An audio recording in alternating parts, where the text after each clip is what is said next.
You have entered the Aqua Brain. I'm your Virgil Drew. On today's show, we're going to talk with an author and with a hero. Ladies and gentlemen, recognized Jon Metz. Jon Metz back on Aqua Brain. Check us out. Hey, buddy. Good to see you. Stoked to be on the brain again. Yeah. It's a freaking honor, man. Thank you. It's weird not being here with my better half, James McLeod, but I appreciate you reaching out. Yeah, and I appreciate what you do, man. It's a good show. Yeah. Pretty soon you'll have the new president on, dude. I can't wait for that episode. Wouldn't that be something? Oh man, it's coming. Yeah, dude. So okay. So I wasn't following much, but I kept checking out. I kept seeing these videos, and they were like, "Oh, we lost. Like, I hate to see somebody go over the side." You know, you're like some rafting videos. Oh yeah. And you're like, "Oh, I hate to see somebody go over the side." Yeah, that was tough. That was tough. Yeah, you got him back in. You got him back in. A lot of Norfolk rafting, man. Shout out to Moravia Rafts, who kind of sponsored us, hooked us up, and my brothers out there like Brian and Bjorn and Ben and all those pipe hitters. It's been a good time, man. Man, it looked like a lot of fun. Yeah, you got to come sometime. Yeah. Do a lot of family vacationing. You know. There you go. Yeah. Well, cool. So you are an author. Well, wait a minute. Yeah, sorta. Oh man, this is not going as well as I had envisioned it going. It's going good, bro. We are an author. Basically, yeah. Like you reached out because we put out this book, which I'll talk about. That I was stoked that you let me come on and talk about a lot. We talked a lot about some of the magazines that I've done in the past with my friends and stuff, and it all kind of led to the next chapter of my life, which is being a fireman. And I basically, myself and my partner Jeremy Olson, who's a fireman in Boise, we spent 2 years compiling interviews with some of the best firefighters in this country, if not North America, including Canada. And we made a book called Firehouse Pranks and Antics. Yes. Basically, if you know the fireman culture, humor is a huge part of it. And this book was all premised on sitting around a table with some retired firemen up here in McCall, like Chief Corp Randy, who's a retired fire chief from San Francisco City, and listen to the stories of some of the stuff that those guys would do to each other. Like sitting at the kitchen table reading the paper, and one guy would crawl underneath, like light the bottom of the paper on fire. Either at work, just like stupid stuff. But it was hilarious because we were like, man, I'd love to hear more of these, and like it'd be really cool to document some of this so we could share it with our brothers and sisters. And then that idea turned into a handshake with my friend Jeremy, and that handshake turned into 2 years of us compiling over 35 stories of some of the best, funniest pranks in the American and Canadian fire service. Wow. Are they all secret, or can you tell us a couple? Oh, no, none of them are secret. There's 2 anonymous ones. One is a story about these guys in Alaska. I shouldn't even say it. Dang it. Yeah. These guys. Well, we'll leave it there. You'll have to get the book to find that one. No. Like basically, they had some ice cream, and they put it in the freezer, and they put a condom in it, but they steamed the saran wrap on the lid off, and so the ice cream looked like it basically wasn't open. So they were trying to play a prank on their buddy, but he didn't go for it. The next shift did, and so this guy cracks open this ice cream that looks brand new, finds a condom in it, unrolled, calls his wife, who works in marketing of the major store that they bought it from, and almost had a statewide recall of this ice cream. He was up in the management, and it turned out that this guy had to actually confess that it was a prank. And that's one of my favorite stories, man. There's a bunch in there. There's some really good ones, man. Cool. Yeah. So how long have you been a fireman? Yeah, like I never really wanted to be a fireman, man. I always wanted to be a paramedic, and Okay. I've been a paramedic for about 15 years. Oh. I always thought firemen were goons back in the day. Like I was like, I never want. But then in 2009, I moved up to Alaska, and I got a chance to learn to be a fireman, and I realized that I was a goon because I didn't learn about how cool this job was earlier.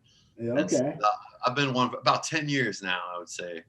Total. I've been in a fireman. I worked in McCall. I worked as a full-time fireman in McCall for about 5 years, and then I was very lucky to get hired with Nampa Fire Department here recently. So I'm a fire medic with the Nampa Fire Department. Dude, that's awesome, man. That's right in my neck of the woods. Yeah, 2C, awesome. Baby.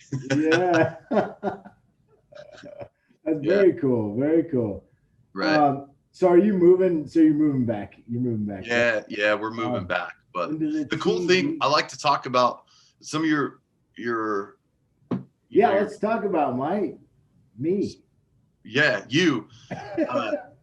What I think that's cool about being a fireman, it's like growing up a skateboarder, right? Or a snowboarder, which I did, and now I snow skate. It's kind of similar, and let me connect these dots, but yeah, we do a lot of training, right? We do a lot of training because when we're training, we're practicing together to get better at a craft, right? Just like you are skating, like you're out there doing tricks with your friends, having fun, falling down, like hanging out in an environment where it's okay to fail in front of your buddies because your ultimate goal is to get better. Yeah. And the fire service is very similar, man. Like we do a lot of the same basic stuff, like pulling hose lines, cutting roofs, forcing doors, searching smoked out buildings. Like we're practicing these skills that we like to do. We're trying to get better, and like we're building on each other's like momentum and knowledge to get better at the craft. So it was a very cool transition to kind of realize how the two are kind of interconnected. I really think skateboarders and snowboarders and like kayakers make excellent firemen because they're used to that kind of environment. So, yeah, that's fascinating. I never thought about it that way. Yeah, no, I know not a lot of people do, but I've talked to a lot of guys on the other side who were skateboarders that became firemen. Like, for instance, have you heard of Low Card magazine? Yeah, I have heard of those guys. Yeah, so Magnet Head is a San Francisco fireman, the guy who started. Wow. Yeah, so if you think about it, like, there are some corollaries there. Well, how do you get into it? I don't know him personally. Well, like if I was like, okay, I'm almost 40, I'm gonna be 40. What if I wanted to get into it? Dude, just take the test, man. That's the thing. Take the test. If you get lucky, you get hired, you start working out a little, get in shape. I'm not saying you're not, but just like. Oh yeah, I'm not. The fire academy is pretty grueling, no matter where you work. Yeah. Well, you want to have that, right? What's that? Yeah. You want to have that physique. You're gonna have to be moving stuff, and time is of the essence. You can't. Yeah, that's the thing. Yeah, I mean, do you have to be an Adonis like in a calendar with chiseled abs? Dude, you should see me. No, absolutely not. But you don't want to let your friends down, your bosses down, or the people you serve down because you're physically not able to perform a task that needs to be done. You know what I mean? It's a fine line. But more than anything, man, I think what being a good emergency responder, including any kind of first responder, is just being a nice person, right? Like you're out there dealing with people who have problems that they call you to solve, whether you're a police officer, fireman, paramedic, whatever. Yeah. And if you're a nice person at heart, you have good core values, and you have a servant's heart, like that's what, in my opinion, what makes someone an outstanding first responder. So. Cool. So I noticed a fire truck usually goes with a police officer to respond to certain things. Now, what is that? Yeah. Can you explain that a little bit? Like, with the police? Yeah, man. Like, so there's a lot of times that scenario is typical in any kind of car wreck, right? Okay, you need the cherry picker. Mm-hmm. What's that? You need the cherry picker. Yeah, totally. But I guess that's the only vehicle you guys got. I mean, it's like You gotta have it. And a lot of times the reason for the fire engine on a car wrecks is there'll be an ambulance, but they're there to kind of protect the whole area. If this is your car wreck and traffic's going this way, they're a great barrier. Ambulance, yeah, they're protected because unfortunately a lot of first responders have been killed, especially on freeways. So you got this 40,000-pound apparatus to kind of protect the whole scene, and plus, you know, firefighters can cut people out of cars and stuff. But yeah, we roll up and work with the cops a lot, you know. That sounds rad, actually, cutting somebody out of a car. No, it is. Not that you want to experience the carnage, but I mean, if you can, if you're saving somebody, it's like, what a feeling, you know what I mean? So did you got recognized for doing something? It's weird to talk about, but yeah, my in McCall Fire in 2019, my partner Jason Beck and I were on the ambulance, and we were first on scene of a house explosion. Oh, jeez. It killed one person, and then there was a 16-year-old kid buried in the explosion that we were able to pull out with all our firefighter gear on. And we were we were awarded the Idaho State Medal of Honor for it. Wow, man. Yeah, it's pretty neat. Cool. Like, so when my wife asked me to vacuum the house, I just hold up that medal. Don't forget. None of that's true, but yeah, I'm very humbled and fortunate to be recognized for what I would consider just basically doing the job that any, you know, performing acts that any firefighter who took the oath would do, men, women, anybody. So was it the sort of situation where it was like, oh no, all is lost, or were you just like, you didn't even think about it, you just went there, you did your job, you went and you got the kid, that's what you're I think it was like that. The thing, honestly, Drew, that I've told people is we heard her scream, right? Okay. And you can't just stand there and not try and do something. And so that was a big indicator. Without her screaming, who knows? Because there was a lot of fire. But yeah, we heard that, and then we had a duty to act, and we were lucky enough to navigate through fire, what have you, and find her and bring her to safety, along with some help with some incredible individuals that I worked with in McCall, like Captain Class, Matt McMahon.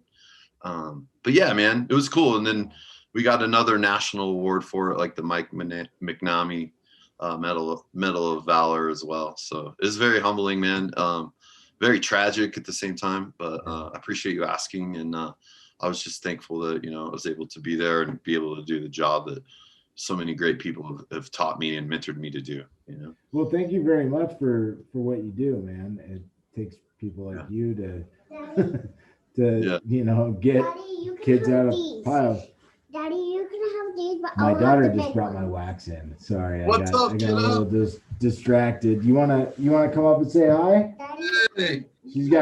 She got into my snowboard wax, and so Oh yeah. Daddy, you can have these. You got some wax for and I'll have the big wax. Okay, all right, it's a deal.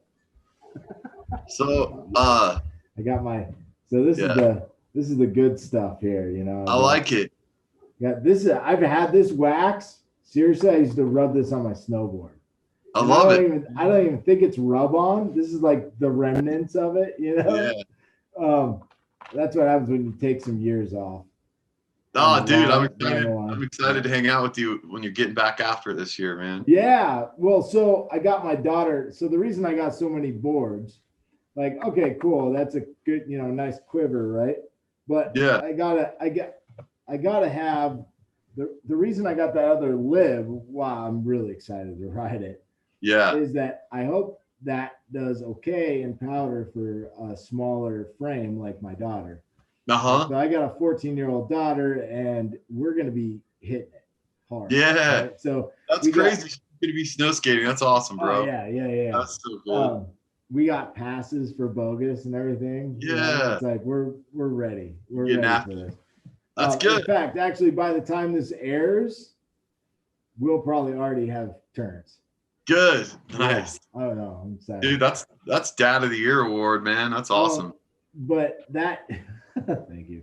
That other shape, I hope will float a little bit. It seems like it will.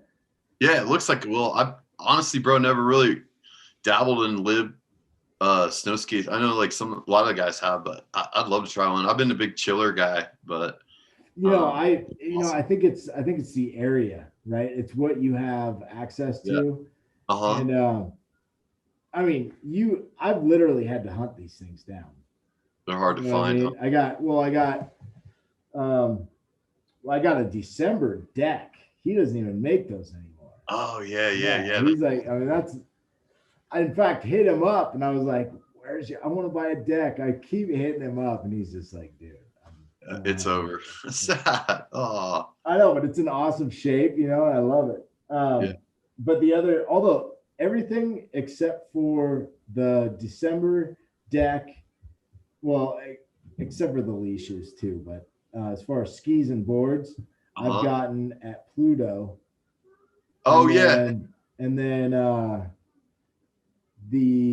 then just recently I got the new shape, the new lib shape Uh-huh. from Frank at North by Great. Northwest. Oh, okay. Frank Crippen. Yeah. Very cool. Um, Well, I'm and so, excited to go out with you this year, man. dude, I'm stoked. We have to get the Godfather, Jeff Tollock, to go, dude. I know. Well, he likes going on runs.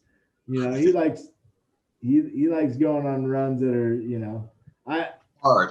I'm down to do it. I'm down to Yeah. do it, but bogus for me, one of the Yeah. things that I love about it, because I'm a big cruiser of the cat track kind of guy. Yeah, me too. And I'm really excited for Daddy, Aw. can you do something stand? yeah. What's Okay. getting you? Sorry, a little father action here. Oh, dude. I really like about bogus. I like all the cat tracks that connect. So I like Yeah. doing laps. I like seeing how many laps I can do Yeah. and Just hitting climb the up. walls. And I mean, it's Oh, like dude. Yeah. sometimes do reverse laps, sometimes go down and hit the cat track and go over, or the Nordic and go over. Yeah, yeah. I know what you're talking about on chair 3. Yeah, just depending upon what kind of loop, but always moving, right? So it's Yeah. I don't know why I think 8 is maybe that's like a full day. I can't That's a good remember. day. But, That's a good like Yeah. laps though. We're talking the full lap, and the extent of the laps, right? Yeah. They go Just forever. getting over to Superior. That's a on the lot. backside, that's Yeah. like coming up and then going, then kind of you got your options, obviously, but then even just taking the cat track back down the lodge, right, and coming Yeah. around, dropping into whatever the rest of that, Yeah. then hey, you're back up, and that's what I mean laps, That's fun. That's depending. cool, man. But that was a routine I got into before they put the faster chair on. What was that? Where chair Morning 2 is. Star, I think. Yeah, yeah. So I haven't been to Bogus since that went in, but I heard it's awesome, man. Yeah, dude, I'm stoked to get turns with you. Yeah, You gotta let me know when you come in. Shout out to those lift maintenance guys there at Bogus. Those are some good dudes, man. Dude, I may have to join them in the ranks. You should, man. They're good people, man. Well, I actually threw my hat in the ring Dude. for a Nordic groomer job. So I don't know if I've gotten a call back on that one. Oh, dude, keep calling them, bug them. That would be awesome. I think I think the time frame of the work would I don't know. It'd be interesting to adapt to that. How is that aspect of being a fireman? Are you like? Is it just working? It's working a shift, right? And your shift. Oh yeah, no, it's good. I feel like I'm finally kind of used to it. Yeah, dude. So we work 48 hours on, then we get 96 hours off. So 2 days on, 4 off. Nice. So when you're there for 2 days, it means you sleep, 2 nights there. It's a lot busier where I'm at now than McCall. So yeah, sometimes that second day and getting off, you can be really tired. People think, we just sit around and cook chili and sleep all the time. But that's not the case. Foosball. We're busy and we're out and we're up a lot at night and, we're out there doing our thing. So a lot of times, yeah, it can be tiring. Just depends on how busy you are. But it's a good schedule. But you know, when you're up a lot too, it can take it out of you. I'm not gonna lie, I'm an older guy too.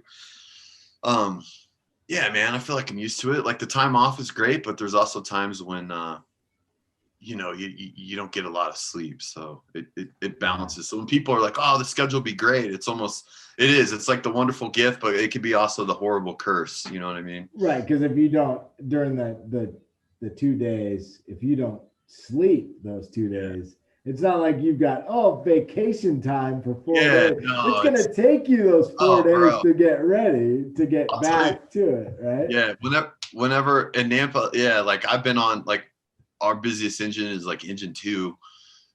I mean, I get off work just like bleary. Like it takes me 2 Red Bulls and a couple cups of coffee to get home. Like I've had to sleep in my car a lot of times. It's just gonna be brutal, man, that next day. So. Oh man, yeah. So that's one day ruined, right? Yeah, but I ain't complaining. I'll do the job for you, dude. It's the best, in my opinion, the best gig out there. It's fun. Awesome. I love it. I feel blessed to be a part of it. And, well, see, and that's the kind of attitude that we need out of our first responders, out of our firefighters. You know, yeah, the ones that want to be there. I would much rather you came to my house if it was burning down, you know, than somebody who's just like there for a paycheck or something, you know, like. Oh, totally. I mean, well, and that's a part of this book, man, that we came up is, you know, humor is such a good thing in the fire service because, yeah, you do get to deal with a lot of stuff worse than being sleep deprived with calls and stuff. So humor is a great outlet. As we all know, growing up skating and stuff, we're always making fun of each other. It's the same kind of thing. It's funny. You showed me the wax. It reminded me of one of the pranks in here. This is Scott Lazenby. He has a good story. He's a captain in Long Beach, but they have a big firehouse stash. I wrote them once, but they all make a group dinner, right? And they'll have fish tacos. But what you don't know is they'll mess with the tacos. And his story you can read in the book. But they take, you know, like yellow sponge that you wash dishes. Yeah. They'll take that yellow sponge and peel the green scrubby part that's coarse off. So it's just the yellow sponge. And then what it does is it almost looks like the size of your wax. They'll cut up the sponge in these little chunks. Yeah. And then put them in the fish batter. And then they fry them. And so like some of the guys know that like this is the real fish and then this is a sponge. And then they won't tell some of the guys. So they like 8 guys, you know, they got a full house, will line up for dinner and they'll have these tacos and they're basically eating battered sponge. And that it's another one of those good ones in the book that it just makes me laugh all the time, man. Like there's some good stuff. They just chew it forever, dude. Yeah, it's pretty good, man. Does that only happen once? Or how does that? No, they still do it. When guys rotate into a station, they'll do it. Yeah. Like yeah. So the joke's only on a couple people. It is. You're always getting messed with in some way, shape, or form, you know? Yeah. That's awesome, man. I can't wait to read your book. Yeah, I'll get you a copy, man. Yeah, you know, it was one of those things is like we weren't in it to make money or anything. We self-published. So we did have a guy read it as an audiobook, which is pretty funny. Whoa, really? So yeah, you can find it as an audiobook. You can get it on Audible, you can get it on iTunes. Okay. We'll put those. You can get it on any ebook platform like Amazon, Barnes and Nobles, iTunes. And then if you want the printed copy, you can go to our website. It's just firehousepranksandAntics.com. And there's a bookstore there where a link will take you to buy the printed. Sometimes Amazon will have it. Sometimes it won't. It's just been kind of hit or miss. Yeah, I just send people there. It's not like we make a lot from it, but how's the audiobook? Yeah, the audiobook's funny, man. We actually hired this pro narrator. He's like, chapter 7. Like Gagliano. It's pretty funny, man. He did a really good job. And one of the guys we interviewed, Mauro Porcelli, he's an Orlando fireman. He wrote a book called Surviving the Firehouse. His prank's in there, but we used his same people, so it was really good. His prank's really good too. He worked with a bunch of assholes and they had this huge Super Bowl party, like planned out, like elaborate while they're on duty. And so he and his buddies like were able to go to the drop box for the cable and disconnect the cable so they couldn't get the game. and they'd been planning this for weeks. Like, his story's great, but shout out to Moro, because he kind of was our mentor through the whole like how to publish a book and all that crap. So, Oh, that's awesome. That's yeah, very cool. So now that you're done with this book, do you have a new book on the horizon, or any other projects you're working on? Or yeah, dude, super random, but bear with me here for a sec. So yeah. I've kind of been spending the past maybe 6-7 years traveling a bunch with work and stuff like that, and I've always been a big fan of like ghettos, hoods, shitty neighborhoods, stuff like that. I know it sounds weird, but when you grow up in the mountains, right, it's like you look at cities, like the way people in cities look at the mountains, like, oh, I want to go there. It's neat. It's fascinating. It's like, dude, I've seen enough palm trees or pine trees. Like, I want to go see stores with bars on windows. Anyway, that kind of fascination basically inspired me to try and visit every worst neighborhood in the country. And I'm not trying to brag, but I've been to most of them. So I've been putting together this project. Yeah, it's called On Broken Dreams, a Ghetto Log. And it's just photos taken of all these places I've been in. And I've been to a lot, bro. The only cities I haven't that I want are Detroit, Miami, North Memphis. But in that list, I mean, we're talking more and you're done.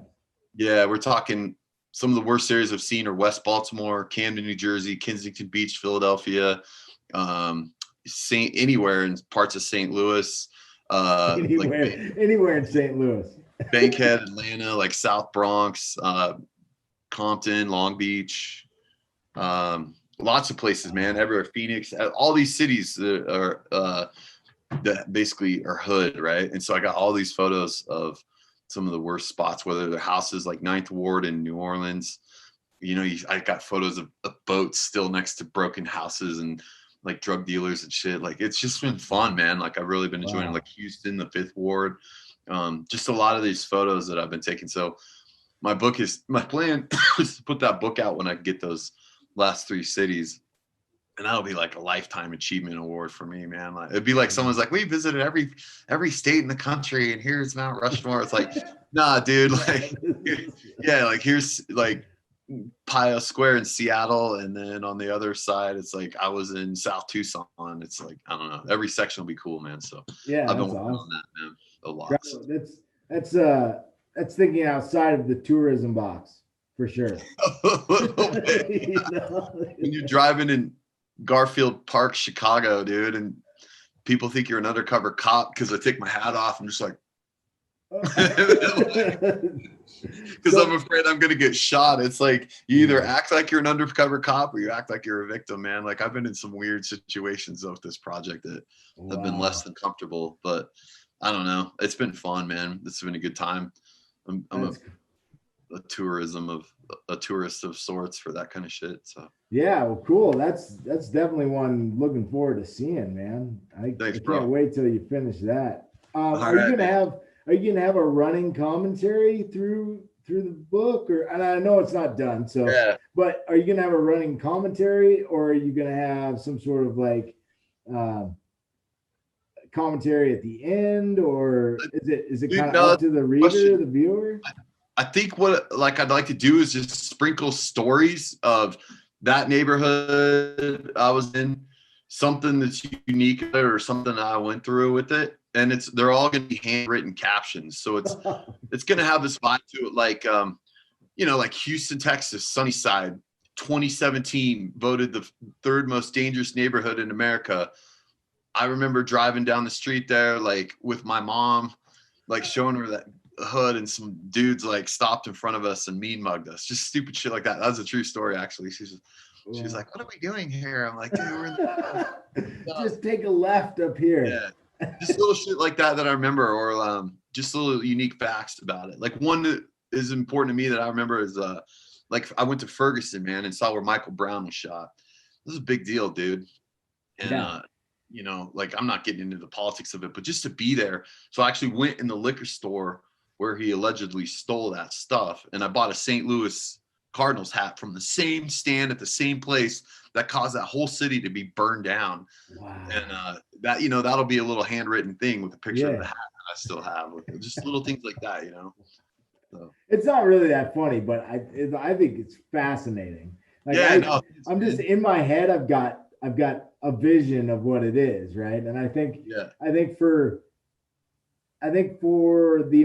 America, it'd be good to see this laid out that way, right? Yeah, because you're like, dude, are you kidding me? Yeah, like I wanted to. I didn't do this, but I've always thought about a trash.